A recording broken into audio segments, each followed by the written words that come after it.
All right, everybody, since school is out and we're not sure when school is going back in, we're going to do a quick lesson today.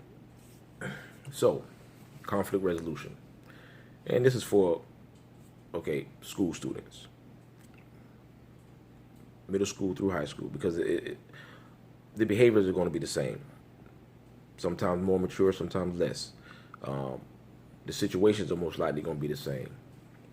Our most likely situations, especially in middle school and in high school, gossip, drama, he say, she say. So, if you're a student, what do you do when you hear people talking about you? What do you do when you have conflict between best friends? You have conflict between your teachers. You have conflict at home and you bring it to school, and now everything is a conflict. The problem we have, especially as teachers and administrators, guidance counselors, we forget that these are children. And a lot of the things we're asking them to do when it comes to their behavior, as far as them making choices, making positive choices and the right decisions, a lot of adults have a hard time doing that. So, basically the first thing we want to do is when you find yourself in a situation is to stop. Very first thing. Now, I'm not saying that somebody's bullying you or harassing you, somebody come up slapping your face, to stop him. Like, oh, no. Our motto is we stand up to bullies. If you see something, say something. Stand up for yourself. Don't let people run you over. We know what horse playing is. We know what picking on is. But we also know what bullying is. Two totally different things. So I'll break it down just in case. So I'm sitting in class, and the person behind me thumps me in the back of my head. I turn around. Hey, man, chill out, man. Stop playing. 5 minutes later, thump me in the back of my head. Yo, man, knock it off. Quit playing. The next day, thump me in the back of my head. Now I have a decision to make. Do I turn around and thump him in his forehead? Do I have a stern talk with him? Do I tell the teacher? What do I do? All right. And this is when it gets personal. This is when you have to do some self evaluations. Consequences are going to be consequences, whether you're right or you're wrong in trying to justify your actions. So at this point, we realize that it's no longer just horse playing, I'm messing with you. Now I'm pushing your buttons. I'm borderline bullying you. I haven't punched you in the back of your head yet. I'm still just thumping you. It's borderline. So I tell people all the time, if somebody does something to offend you, you have the right to say, hey, you offended me. Give you a chance to apologize. Don't do it again. If you do it again, it's going to be a different outcome. That's understandable. If somebody came and told me that, and I honestly didn't know that I'd done something to them, I was like, oh, man, my bad. I apologize. But if I'm a bully, you'll know right then. Because I'm going to say, well, what's going to happen if I do it again? Things like that.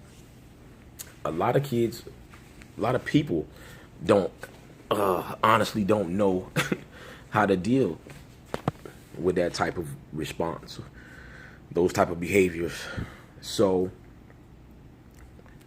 you stop. You think. Okay?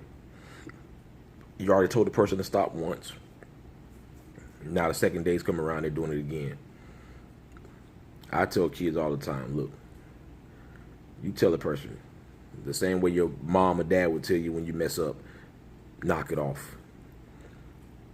Because if you do it again, I'm either going to tell or I'm going to punch you in your face. Simple as that. Then you'll see if they're a bully or not. Then you'll see if they're just horse playing.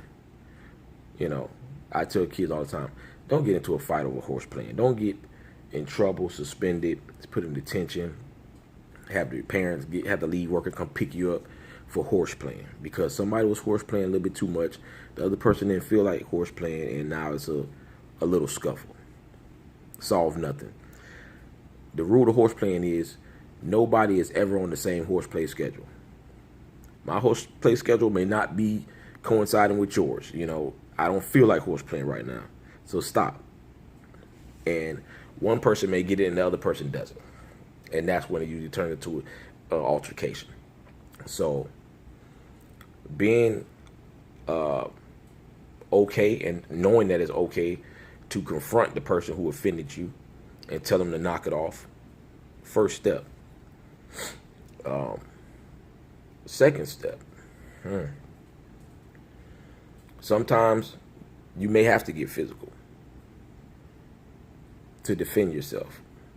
What you don't want to do is allow yourself to be afraid to defend yourself out of fear of a consequence. If that makes sense. I'll say that again.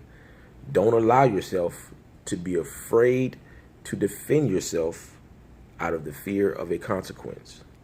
Meaning, if somebody's trying to physically harm you, you need to defend yourself.